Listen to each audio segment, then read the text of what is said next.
Douglas, welcome to the show. Thank you, Miriam. We haven't even decided on a topic. This is true. Trusting that the conversation will lead us where it has to lead us. So we'll start with the same old question. When did you start calling yourself a facilitator? And actually, do you? I actually don't. Like 90% of my podcast guests. which like, is that true? Like most Yes, I think so. Yeah,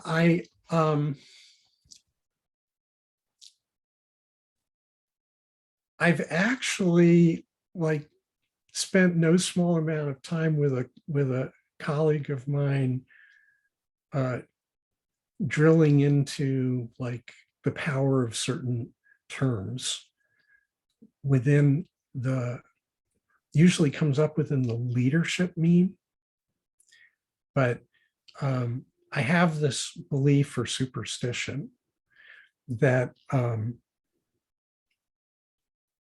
lot of people are culturally set up, imprinted, trained, habituated to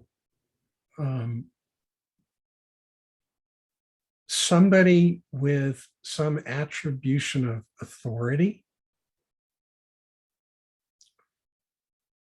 on appearance, like the minute that person is named and or designated, that there's an instantaneous, autonomic, complete reconfiguration of the person sitting facing that person. And they shift into, I'm no longer driving. Some of it conscious, a lot of it not, but I'm no longer driving and I am no longer responsible, thank God. And I now can wait for instruction. And is this a bad thing? And let me explain what I mean by that. Sure. I think if we're getting a group or an individual to land in the space and trust enough to give up the responsibility of driving or leading and can just be and bring in the best version of themselves to the space, isn't this a good thing? Or an aspirable thing? So let me unpack, because in the question there's actually several moving parts, and it, for me, unpacking them is really important because there's a key ingredient that the question is whether that ingredient is needed or not. Could you choose to just not invite that to the party?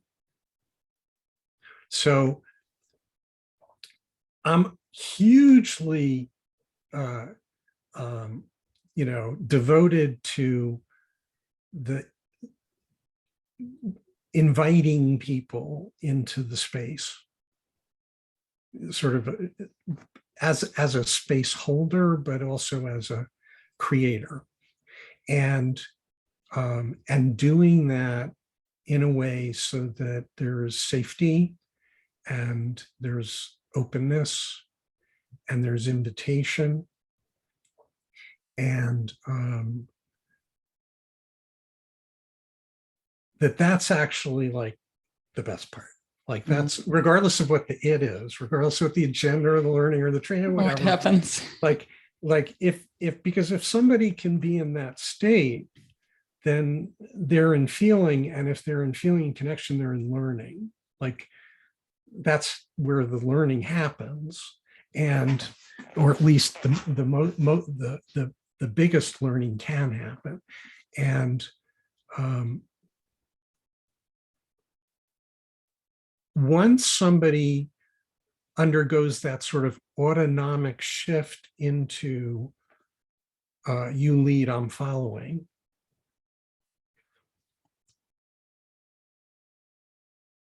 they're whole systems that are sort of switched off. Mm. They're like taken offline almost. And if I can avoid triggering that, there's much less work having them arrive, like having them be present, be in the moment. And we in To Be Elemental,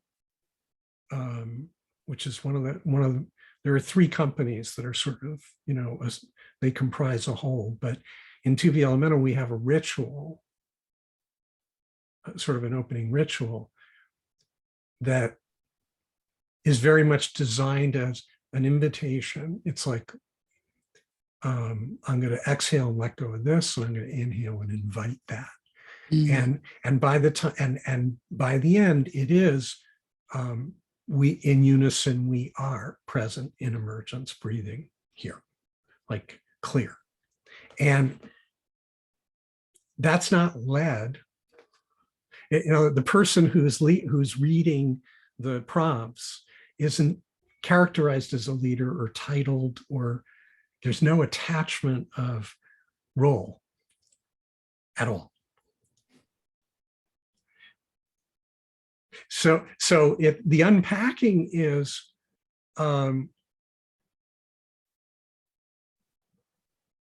if I have the title, it's usually a small stone's throw for, and I am responsible in a results-oriented way, or in a delivery-oriented, performance-oriented way, or a dozen different things that are energetically active in that.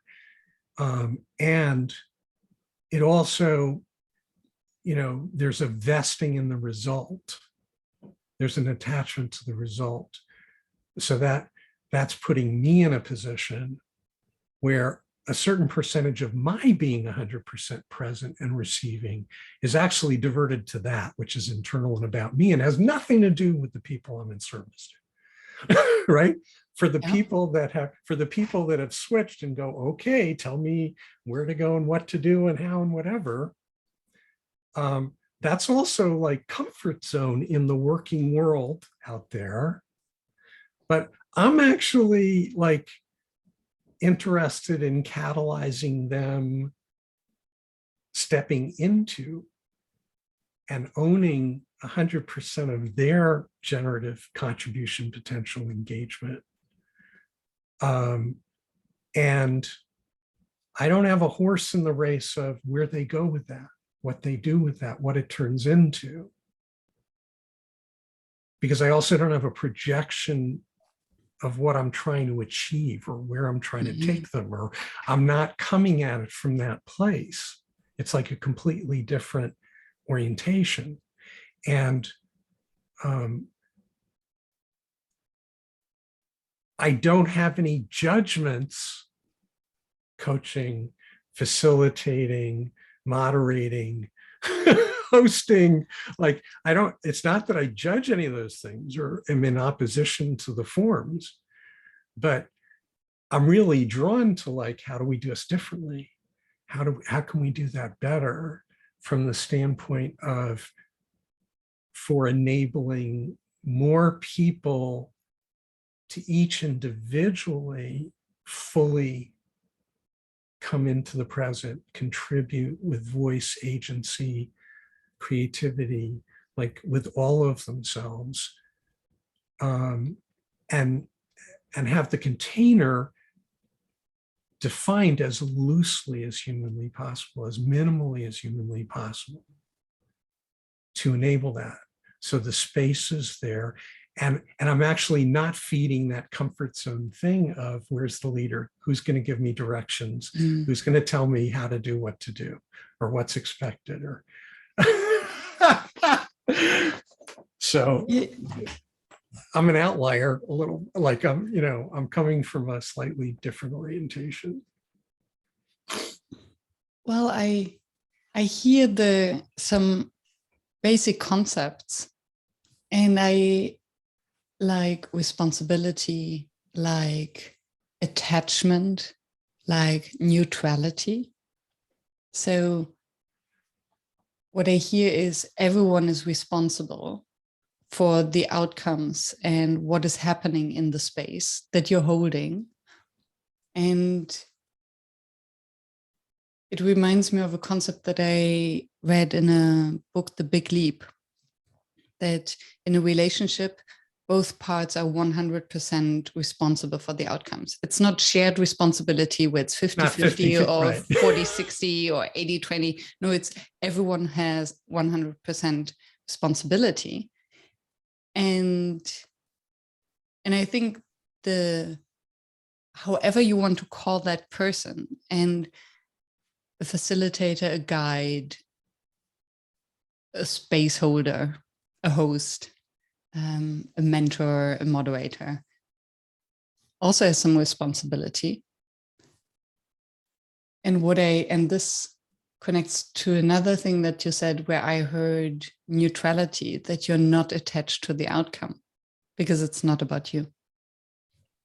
So maybe it's less about the label, how do you call yourself, and more about the role of keeping the space open and safe enough. Yeah,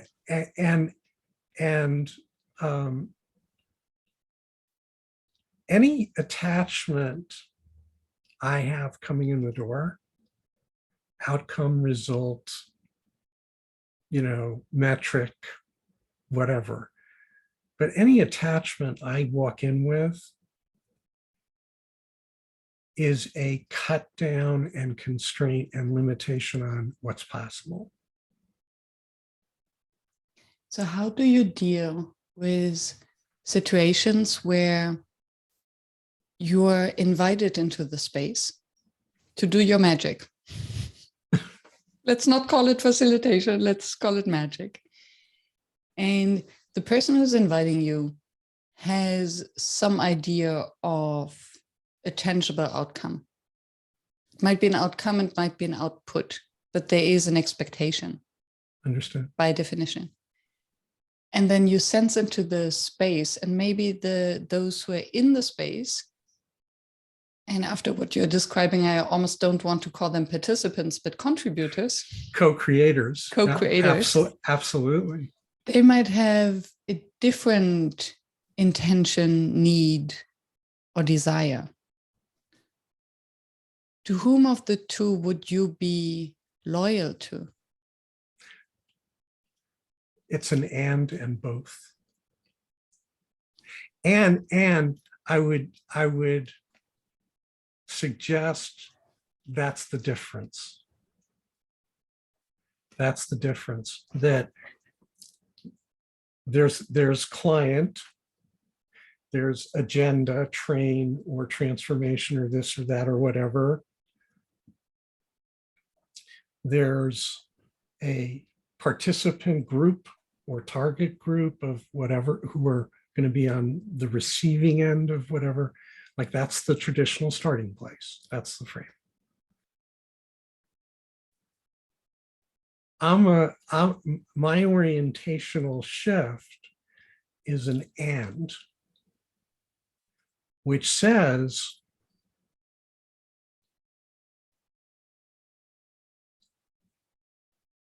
whatever your goal is, your agenda, your output or attachment,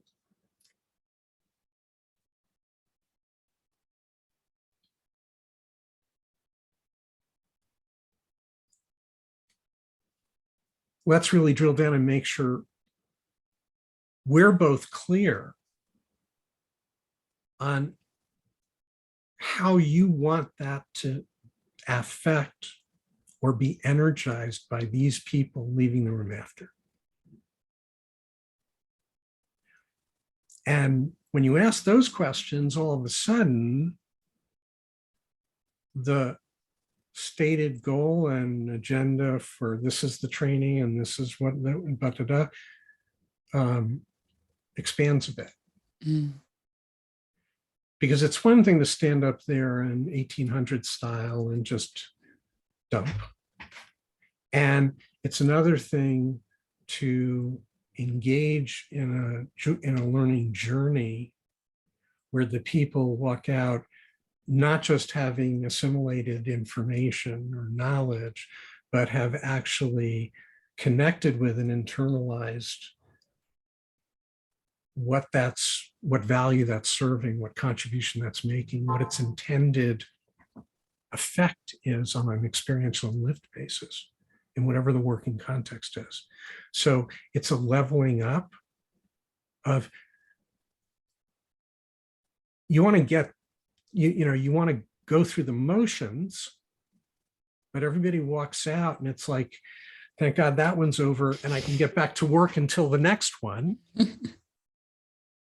Because none of these things ever really affect or change my responsibilities and deliverables to the person I report to, and blah, blah, blah, blah, blah.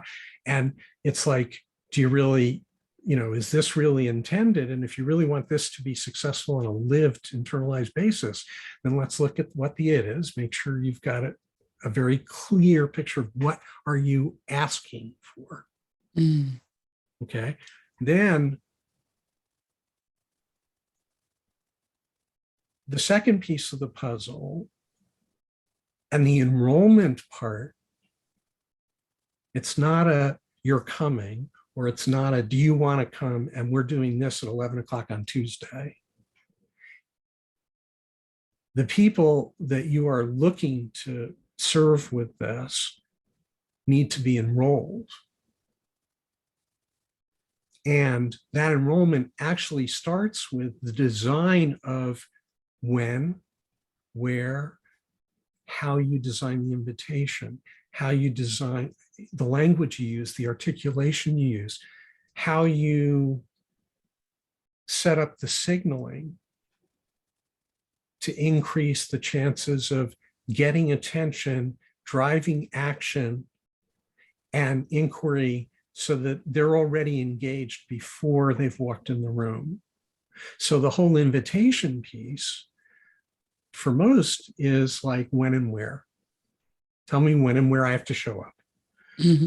If you add the experiential and lived dimension of, I want to pull them to this, I want them attracted to this.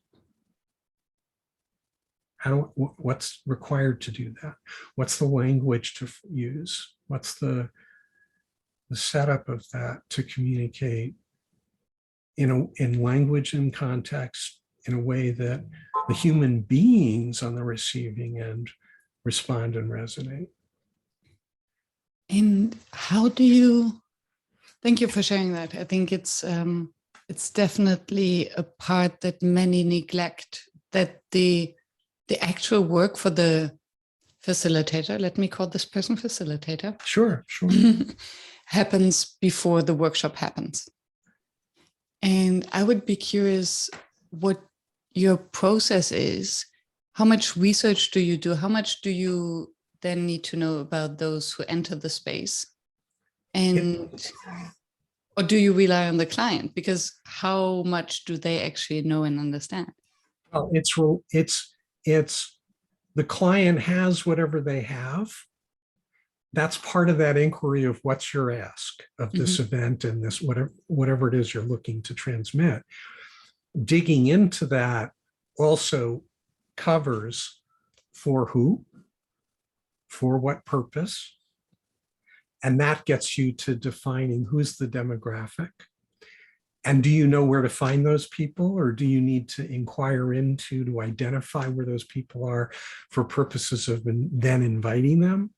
So adding those sort of connective tissue dimensions. If I am having a party and I want you to come,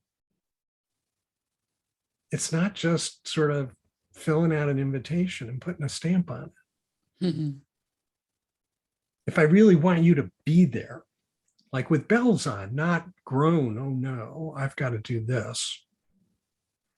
But because you have been given the care and attention, you've been given the energy investment, and all of these pieces are inquiry-driven, co-created with the client from the very beginning of the process.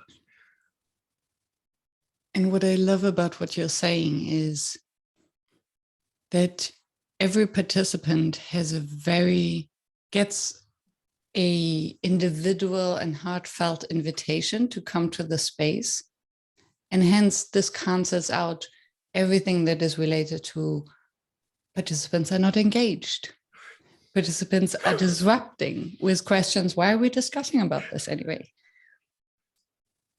And it also helps the client to then really identify, because you cannot speak out this heartfelt invitation if you're not actually very clear about their role and the possibility of their contribution that you see in them. They might not see it, but you can. And like,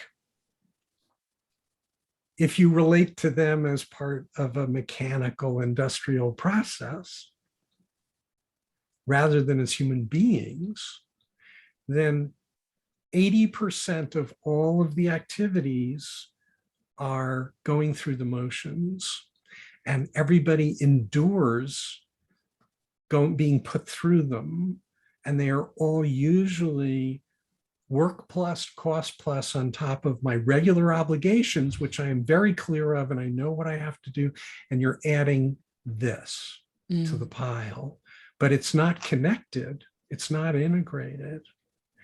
And if the client has identified, is clear about the ask, but you take that clarity to a whole different level, who, for what, when, and what's the value add, and what's the opportunity also for that value add, and for the person you're inviting to this to up their vested connection and sense of value and importance to the whole. So all of those things are operating every minute of every day in connection with everything. And if that dimension of human beings doing together is not part of the deal,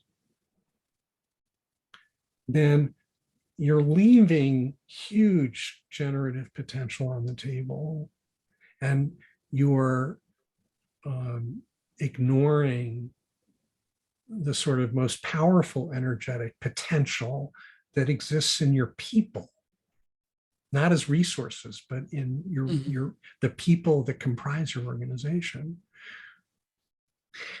So it's doing. It's not talking about this. It's actually living a different heightened orientation, raising the bar a bit.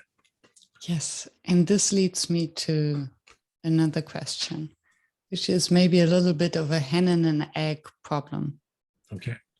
From what I hear is that you're actually expecting a quite high level of maturity from the clients, because the reality that I see and sense is usually we need a workshop because we have this problem, this change process, this decision that has been made, and now we are running late. So we need to get the people onto the room in order to usually push something. Absolutely, absolutely.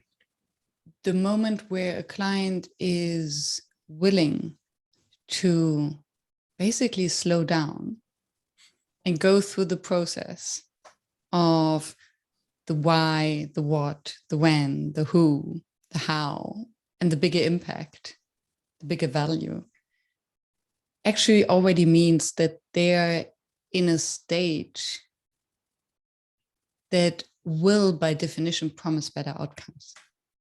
It's self-fulfilling.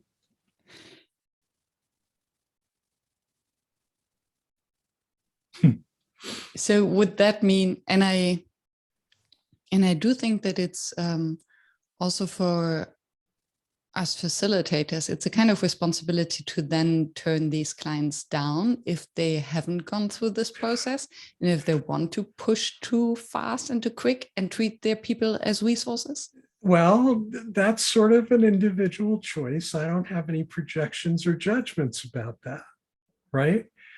But I've said to a, co-head of HR, 220,000 global employees, you know, um, you asked, you asked about, and this was a particular context. So the person said, and we were talking to them about a whole other engagement, and the person says, do you guys do cognitive diversity? That was one of those new shiny things that popped up and hit the radar, right? And do you do cognitive diversity? And I said to him, and it was in an email, and I said, it sort of requires a little conversation. And he responded immediately. And so we get in a call, and I said to him, so here's why I'm putting you through like this time instead of just responding yes or no. Now, if your question is, where can I go get me some cognitive diversity? Because my boss on the golf course this last weekend was told about it by his friend, the CEO of his companion, and like, they're getting it, so we need to get it. We're not your people. And if that's the marching orders, here's the name of the person who's the top thought leader in cognitive diversity as a noun. And here's the top, consulting firm that provides cognitive diversity as a commodity. How did he reply?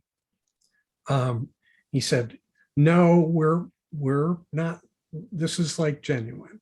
And I said, well, then yeah, we can absolutely go there. And but it's actually a much deeper well and dive. And it would start with having a conversation and unpacking and drilling down into all of the moving parts and dimensions of what cognitive diversity as a living verb-oriented thing means, what makes it up. And starting from there, and then co-evaluating, creating, designing the version that melds all of that meat and potatoes with your particular context, company, case, people, circumstance. So, and I know I and mine are not the right tool people for the commodity version. Like, we're not in the selling things business. We're in the, affecting transformative and evolutionary living change and growth and enrichment. So, and that's a very different bar. And what does it take then to really create the space where transformation, the real change, can happen? Because change and transformation are very often just labels. Sure.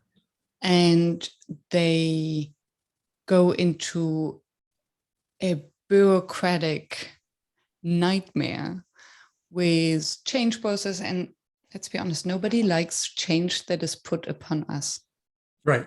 We all love change that we decide for ourselves. That's the change we love. Well, rule number one is that true transformation has to be created whole cloth by the people that are going to be embodying it, manifesting it, bringing it every morning. Like, if they're not part of the build and the design, if they're not part of the response to the question of what it's responding to from a need standpoint, then they're not vested, and there isn't a basis to expect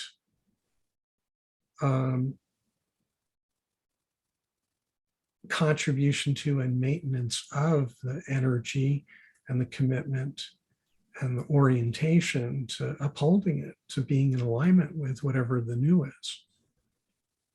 And 85, 90% of these initiatives don't work and don't sustain and don't happen because they always start from a root of projection, power, control, authority, over, and possession. Even though there's a lot of verbiage today that makes it sound like it's not that, but it's that. It's like, greenwashing stuff. You scratch the surface and it's like, planting 50,000 acres of fast growth pine or palm is not reforestation. It's the lumber industry painted with a green brush. Like, no. But conversely, if you call the question like real deal or commodity, go through the motions, there is intrinsic in that a sort of obvious, clear, like if instead of what you usually get, it looked like this, and you literally had a self-energizing, self-propagating transformation process that's viral and that's energized and that's really affecting your people, and they're coming in the morning as owners of, promoters of, believers in, on a whole being basis, on an emotional basis, on a spiritual basis, not just their work, not just intellectual, not just demand. Wouldn't that be better than you having to check and make sure that everybody's living up to the expectation you're imposing? And how do you approach that? Because it's a complex system, it's a complex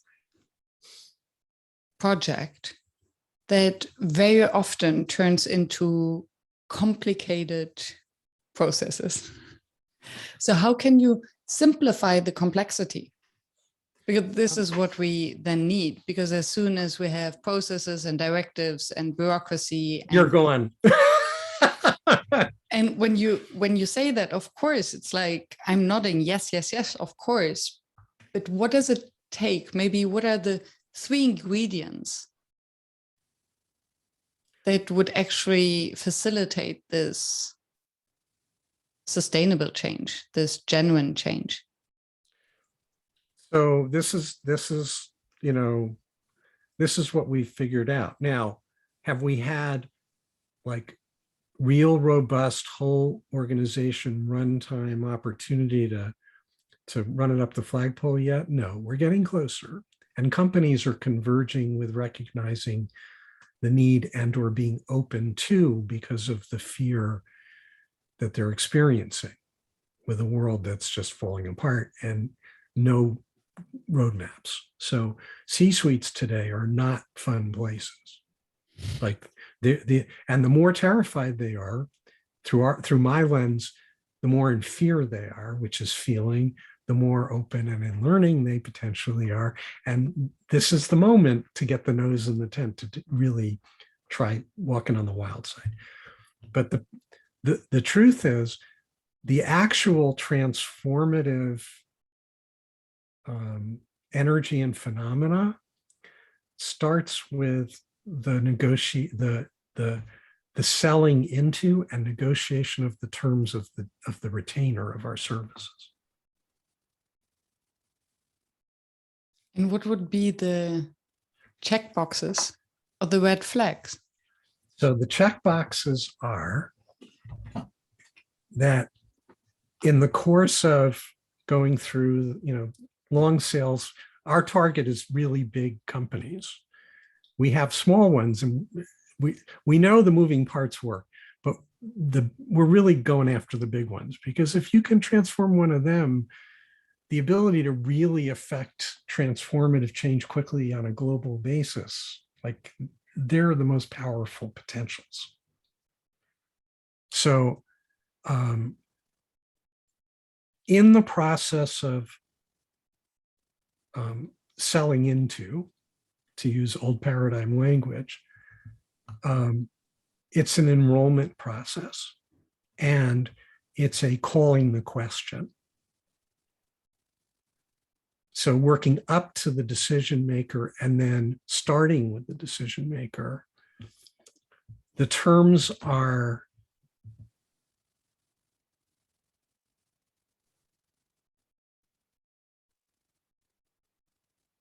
we're going to catalyze a transformation program, process, whatever. We are not coming with one. So we're not selling things. We don't have a black box. We don't have a branded anything. We don't have card decks. We don't have forms. We don't have, it's not a pill. We have no magic pills. However, that program will be co-created and developed by your people using your pre-existing internal resources, 100%. So that's the first frame and constraint. So this isn't about buying things, big capital expense. It's also not about an army of us. Like if you need more of us to catalyze and hold space and shepherd, then we'll train your internal people to become that. But it's all on you, baby. It's like this is an internal, completely internal agenda. So that's number one. Number two, the initial team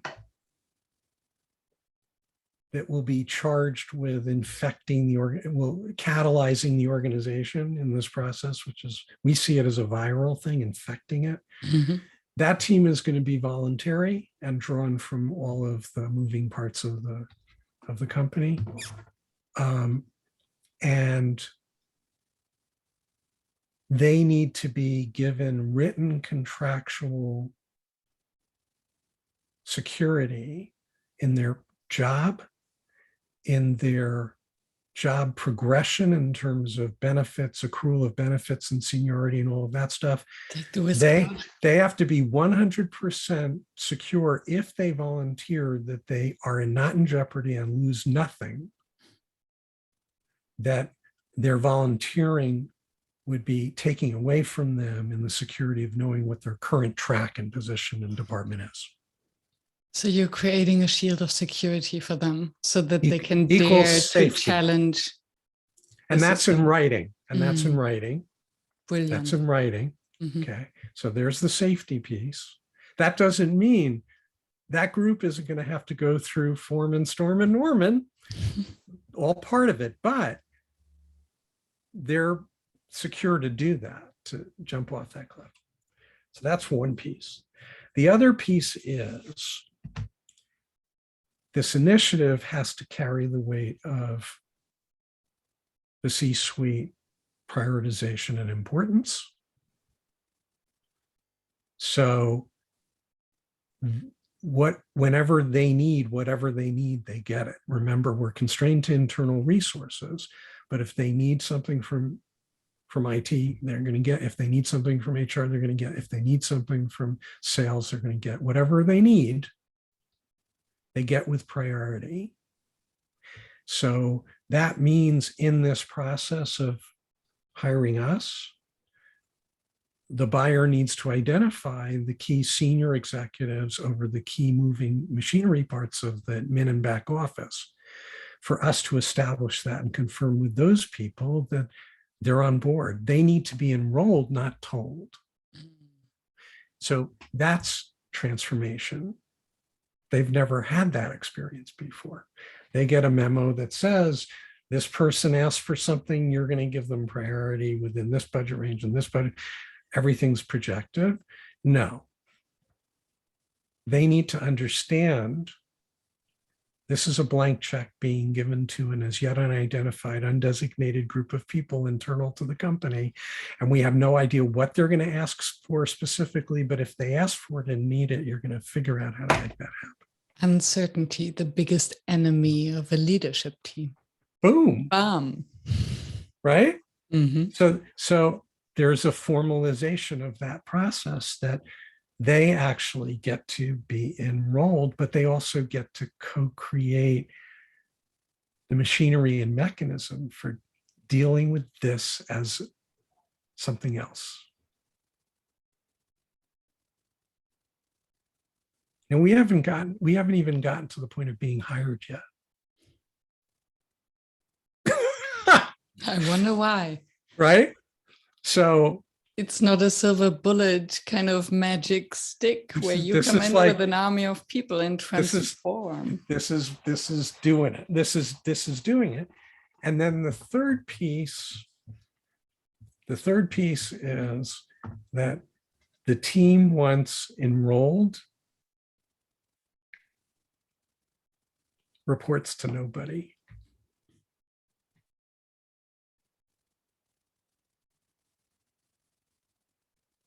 Their only accountability is internal to each other. It requires a level of trust and it's my behavioral science background just jumps in.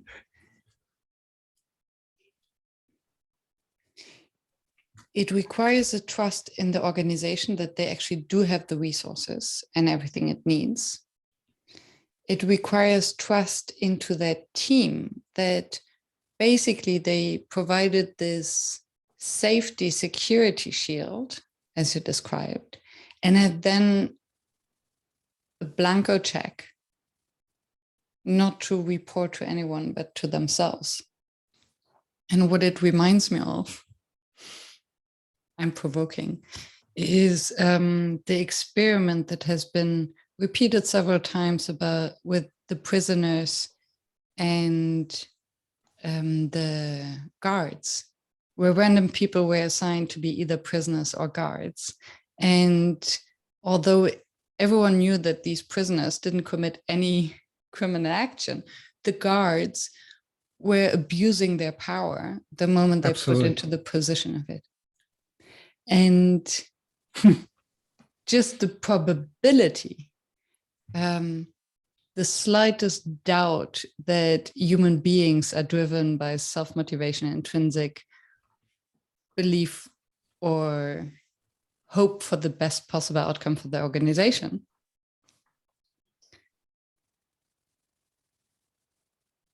That's a big ask to a leadership team. Well, for the leadership team, the ask is actually for them to let go of their addiction to authority, power, control. It's saying to them, you're not driving this. This is sourced, and the fire energy for this transformation initiative is from the people that are charged with responsibility for it. You are not controlling it. And if it goes wrong, it's their head that is rolling. Well, yes and no. Like, what's the downside risk, really? Now, on the other side, the experiment that you pointed to, and this is distinction on the case, the point of that experiment was it is the poster child for everything that's wrong with the paradigm of power and control and authority over. Mm-hmm. And not with. And not with. And between the screening of candidates, the invitation to those people, thank you, and the enrollment process of them, there is no aspect of what they're stepping into that has any dimension of power, control, authority, or projection thereof in what they're about to do. So it's based on the, yeah, and thank you for making this distinction, because I think it is indeed also a human trait that once we are trusted genuinely, we usually tend to hold that closely and to live up to the standards, unless we're a psychopath. Correct. But if I don't have anybody to report to but myself and my teammates, then the forming, storming, norming process is where we would be catalyzing in them their own transformation into emergent creation, co-creation. And so literally, if you follow the breadcrumbs, every step from first contact forward is in fact demanding of client transformation or agreement to what's needed for transformation to be enabled. Doesn't mean it's guaranteed or is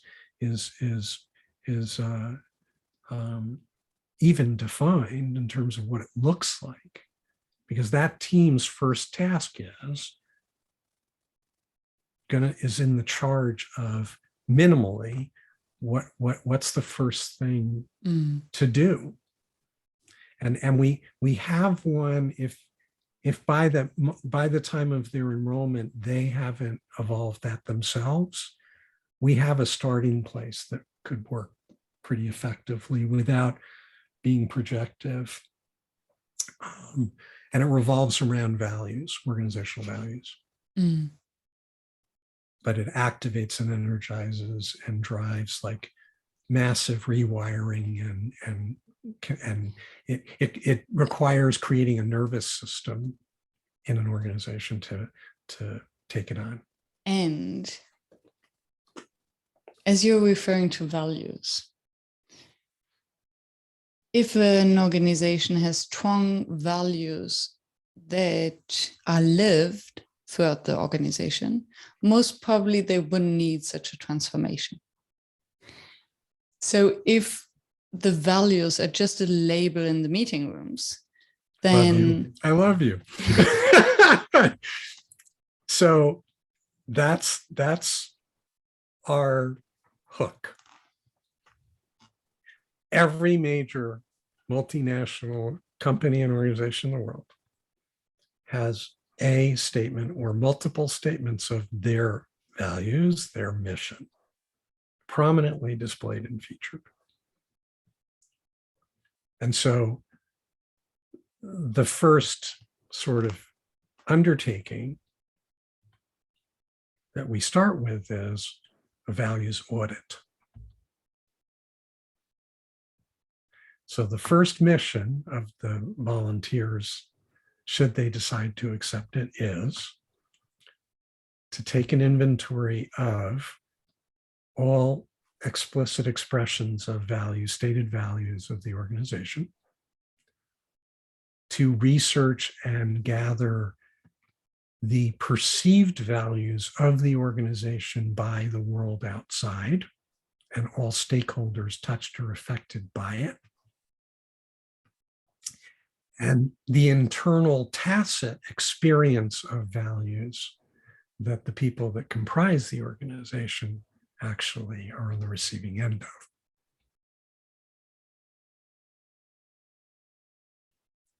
And in order to do that,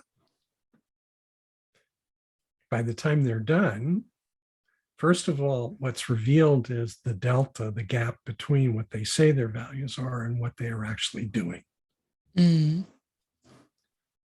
Right?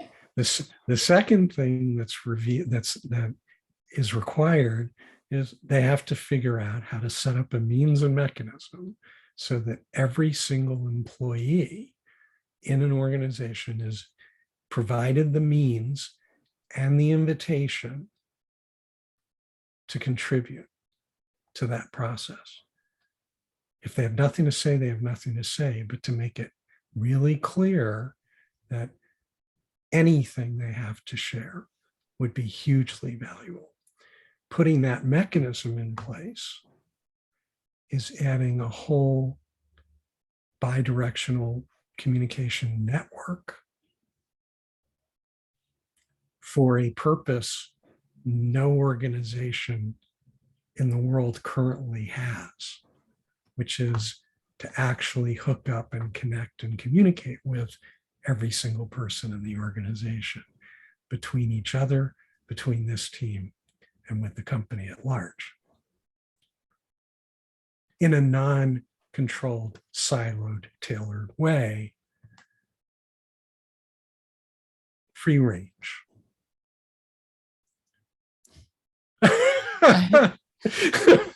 The image just that came to my mind was the war by internal audit. I think you're creating a team that is stepping on many toes of the internal audit. Well, no, it's all invitation driven. Yes. It's inquiry driven. Yes. It's like coming from love.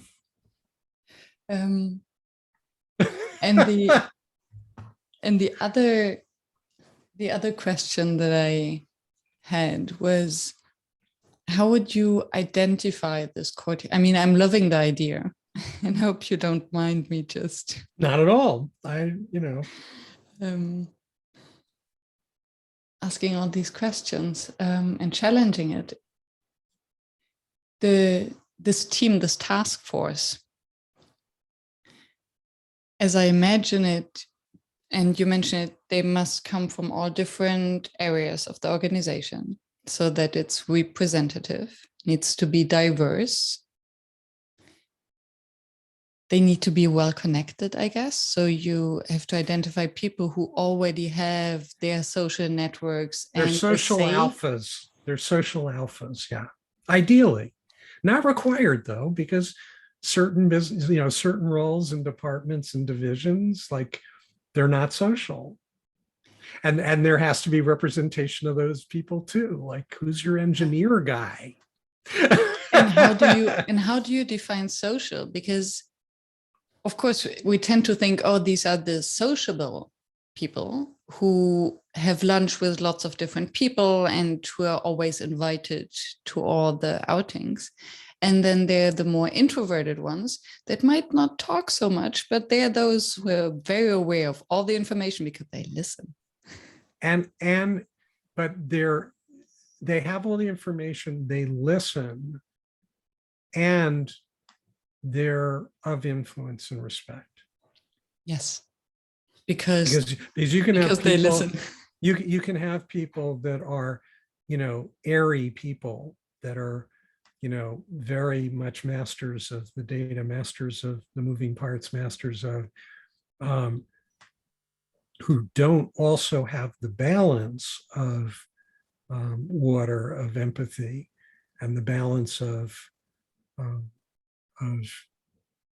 space and inviting room and inviting contribution and question. And so it's the more important sort of attribute of the folks that you're screening for, people that are really elementally balanced, like as people, as human beings.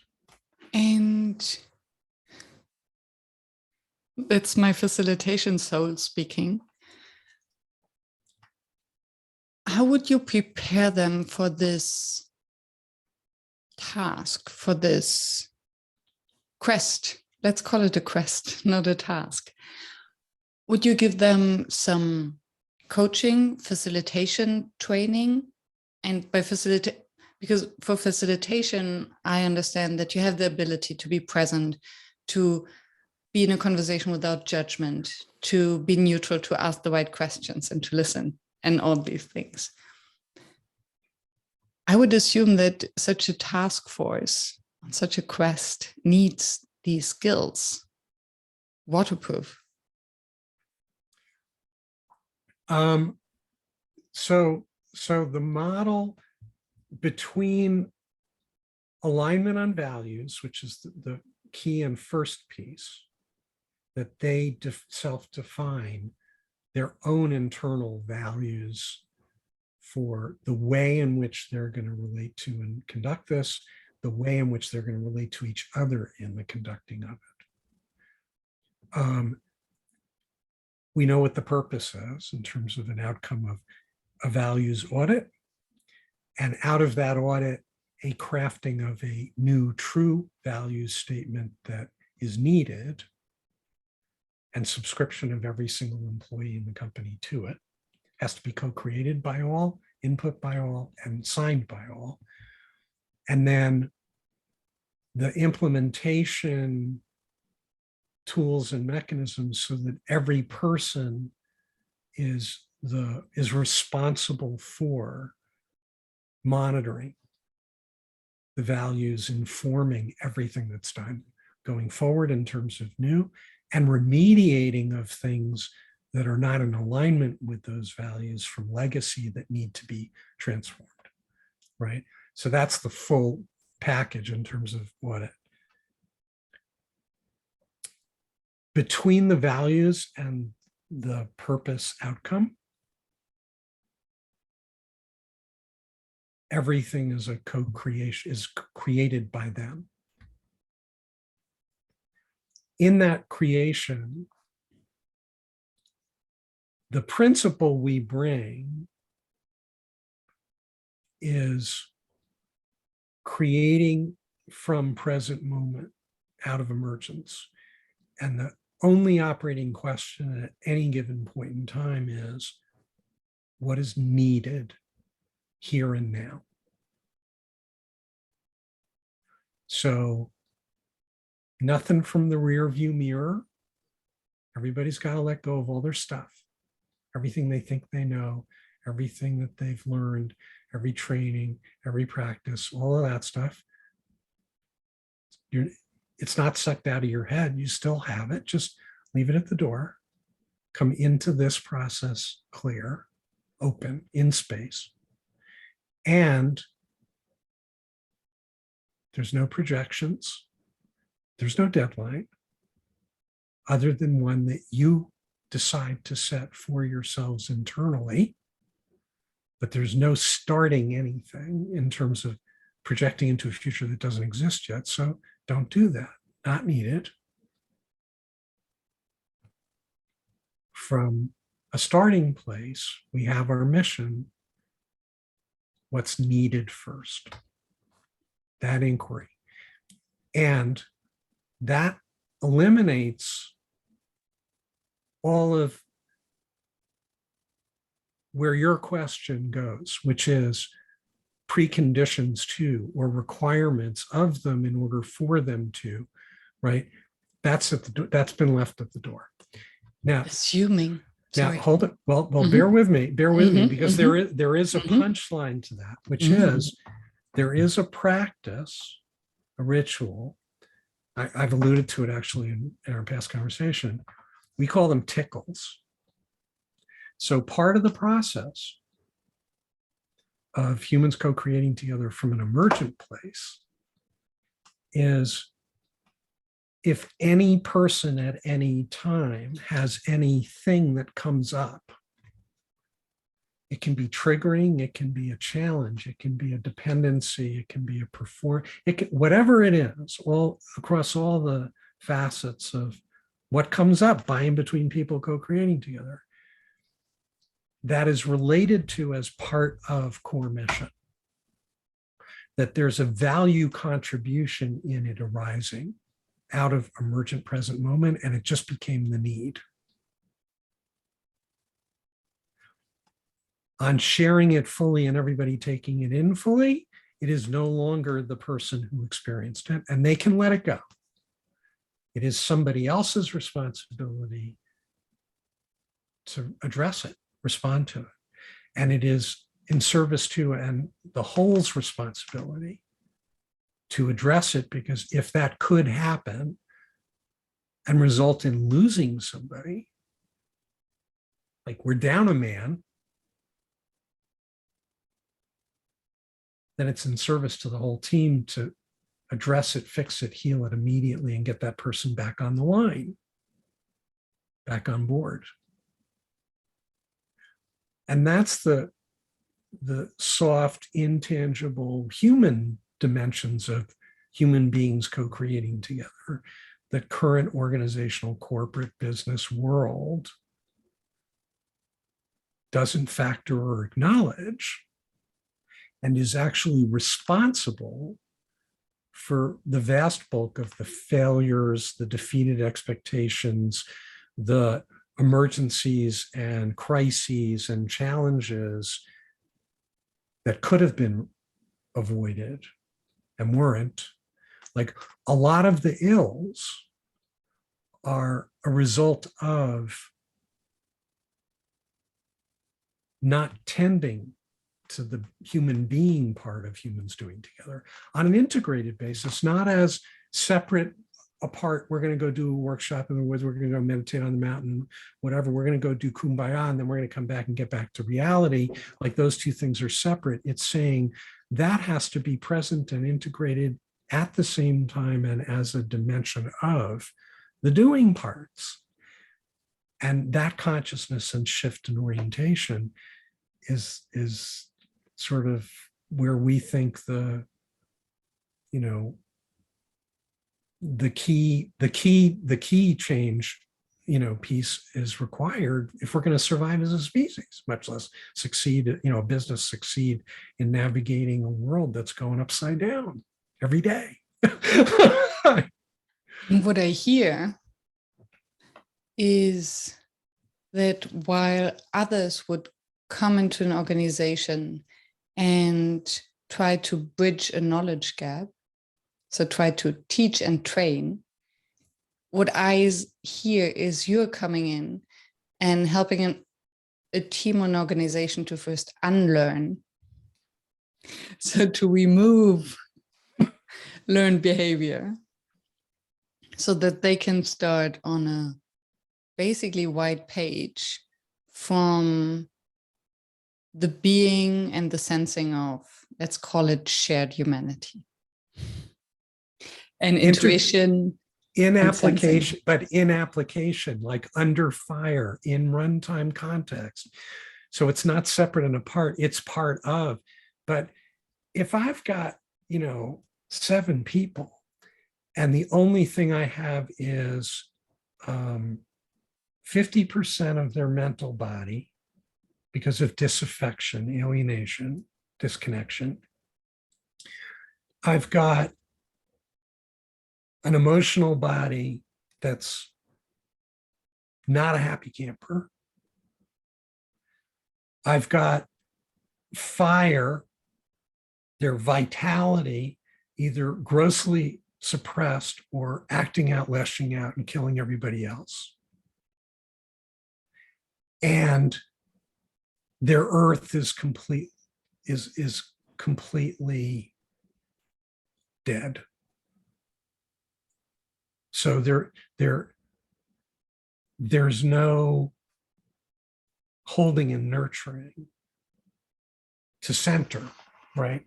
So if I can transform those 7 people into all bodies present and accounted for, coming from safety, coming from connection with each other, coming from in service to, and having been asked, do this works for me, does this work for you?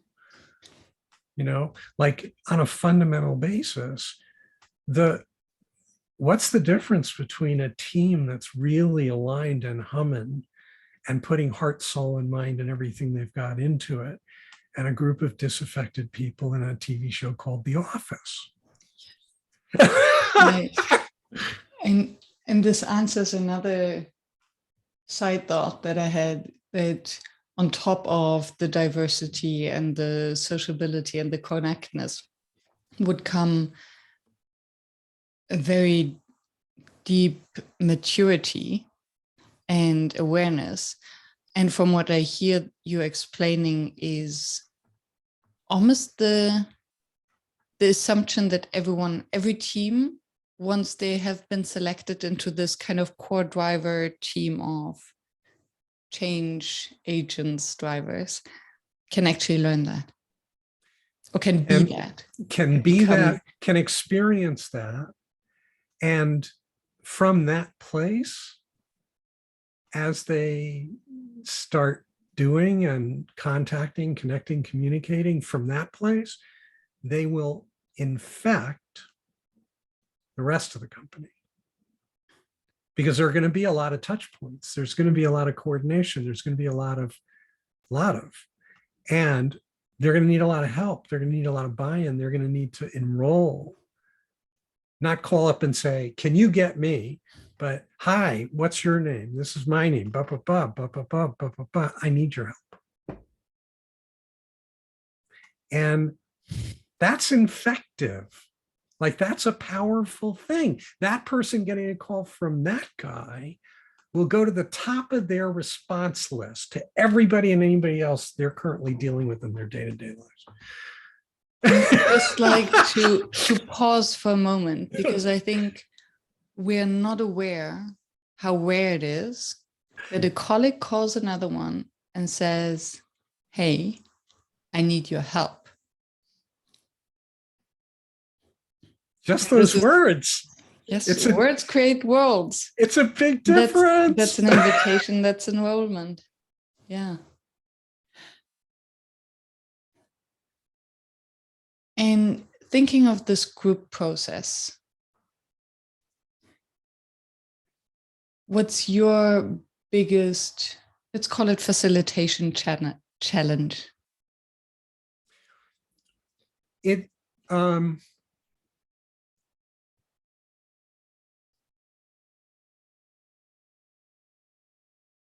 It's actually not. The only way I have a challenge in this is if I'm attached to some outcome, which I don't have. I don't have any projection or future picture or vision or goal for somebody else. I have a process that I'm in service to. I have people that I'm in service to, serving, assisting. And I have questions as the primary tool and driver, not answers, but questions, inquiries for others to feel sense into.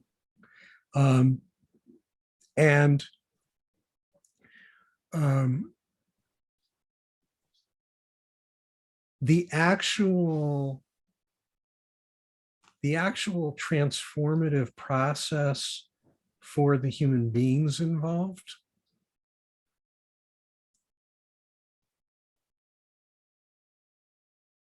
requires more time and more space than anyone in our current culture, society, business world, in the developed world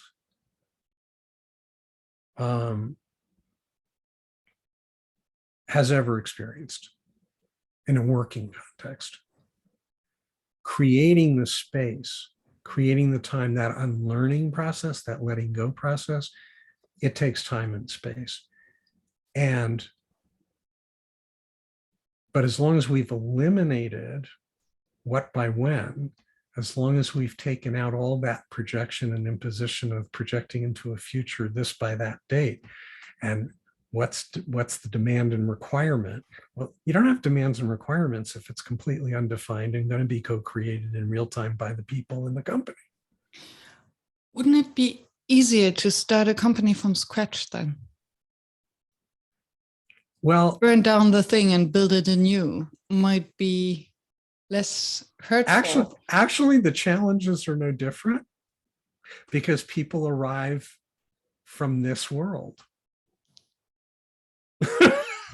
So 6 of one, half of the other, but the stakes I'm playing for is if I could successfully infect a company, initiate a process like this with a company that is materially affecting the world, many in a way that's very extractive, consumptive, destructive, and I can shift that, then from a leveraging of transformation, leveraging of time, effort, and energy, That's why I put the goal and the target on these large multinationals, that they're coming to confrontation with the old stuff is failing, the old stuff isn't working, we're at a loss, and the world is blown up. It's self-destructing. How do we deal with this? And old tricks not working. And so my answer is everything you need to answer that question already exists within your home, your company. Take 220,000 global employees and ask them for help. That's really, I can say that in a much longer, more extended way, but invite them to step up, to step in, to be part of, to contribute, and take every manager and senior, junior executive, senior executive, and take them out of control authority position and put them into facilitation role of the flow over a mesh network by in between every entity, every person within the company, and energize and activate that, and then let your people affect the transformation and the response to incoming as they feel needed when they see it, and turn it from organization into organism. That's how you survive going into the future we're facing. Mm.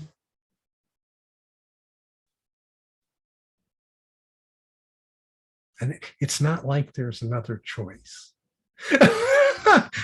One guy You're with on a a mission. One guy with a CEO title can't do it. Mm. Can't do it. And if the person, you know, on the outer sense net who's seeing the incoming can't immediately activate an all hands on deck response in the moment, they have to go all the way up the ladder to you. And you're going to sit there and try to figure out what the strategy and answer and response is. And then it goes all the way back down to the troops. You know what? You're dead. Like, this organization is not going to be around because there are lighter, fleeter of foot, younger people, younger entities that grok this. Yes, and I like the vision. I like this kind of drive you have seeing it. And I wonder, boiling it down to the concrete, what role does the tool of a workshop, bring it back to the title of the show, what role does the What's the tool of a nexus? workshop use take?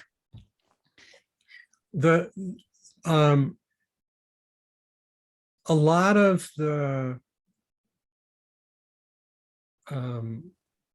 unlearning, shifting, reorienting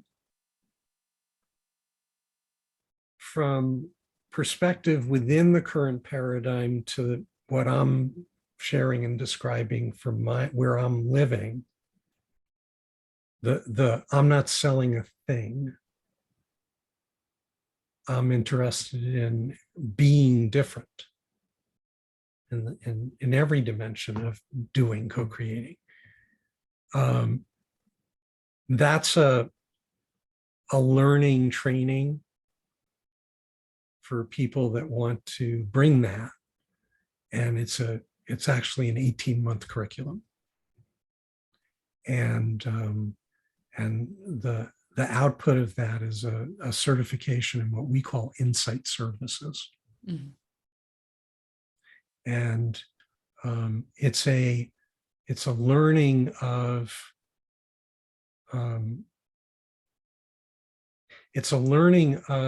how to see and understand the energetic flows and dynamics of human beings as living things,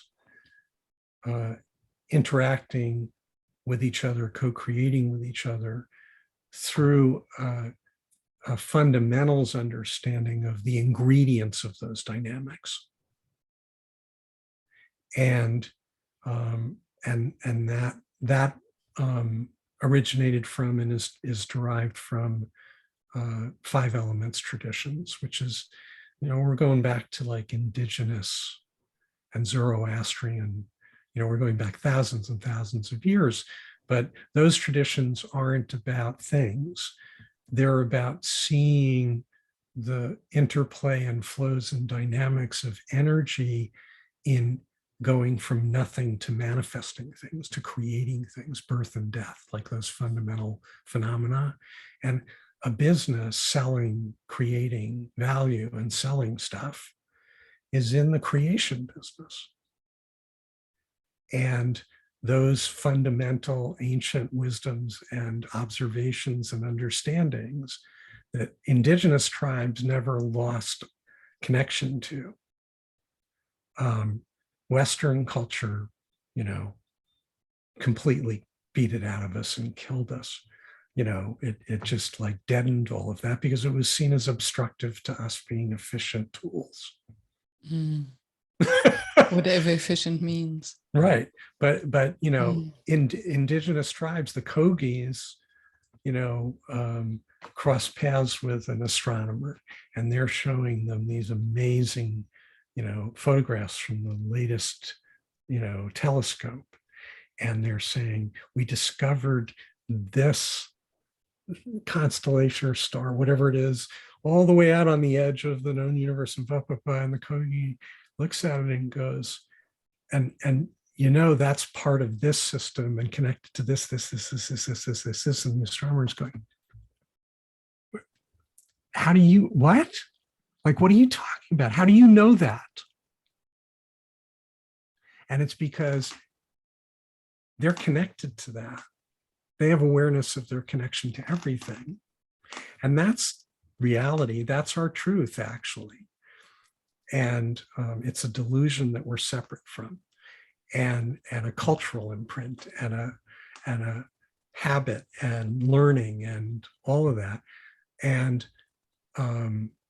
reopening up the awareness, the sensing, feeling, not just the cognitive, but the sensing, feeling dimensions of experiencing each other and what we're co-creating and the way we're doing that, and what that is in service to as a contribution to everything, to the larger world, and what's the value we're bringing to team, but then what's the value we're bringing to organization, what's the value organization is bringing to the world, and that being a living thing every minute of every day, like that being existential, like that's there for everybody all the time.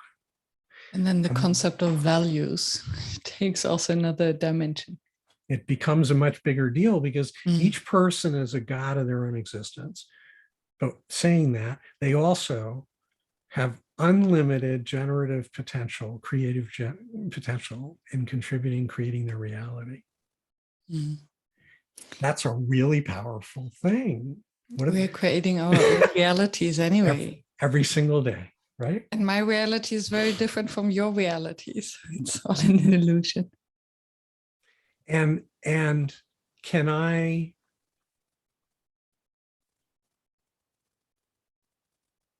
connect it back to the facilitator role? If I am in service to wearing a hat, on how many dimensions and levels am I connecting to what you say to me, what I'm also sensing and feeling underneath that in terms of what you're expressing as need, which is a very different thing than the words often, and navigating how to assist you with meeting that need, third process dimension, with a lot of moving parts to that. If I care, right? If I'm truly in service, not doing a gig, going through my script for this workshop, for this learning, this practice, this agile, that, theory U, whatever. I'm not painting by numbers. It takes a lot of attention and awareness and clarity in present moment, present moment. And that's leveling up. That would be us doing us differently. So let me ask the very mundane question. What makes a workshop fail?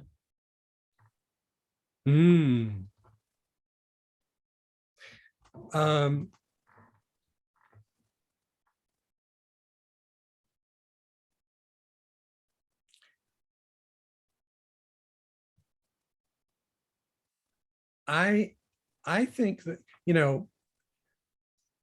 we could unpack and drill down into ingredients, right, and dimensions. But I think the fundamental at the heart of it is whether the person who's holding it is values rooted out of love, not scarcity and fear. So it is providing, contributing value, truly being in service to, in alignment with the people that attend, which means real balance in terms of attachment to my idea for this experience for them versus I have touchstones like light markers, but I'm really going to keep open and flexible to what presents and what this group, expresses as needed. And the other part is in service to something more than a sale. Mm-hmm. In service to contributing a higher value to the attendees, but to the world at large in terms of what I and them after the fact are then going to be bringing to their lives, their worlds, and the people in them. Thank you. So.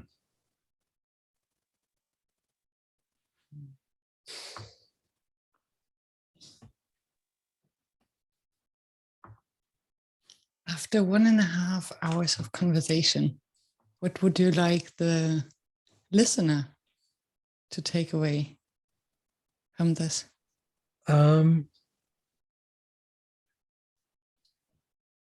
If anything energized something in you, anything provoked in you something that was off the beaten track, that was out of the frame, reach out, please. Connect. Love to talk to you. Love to compare notes. Love to share.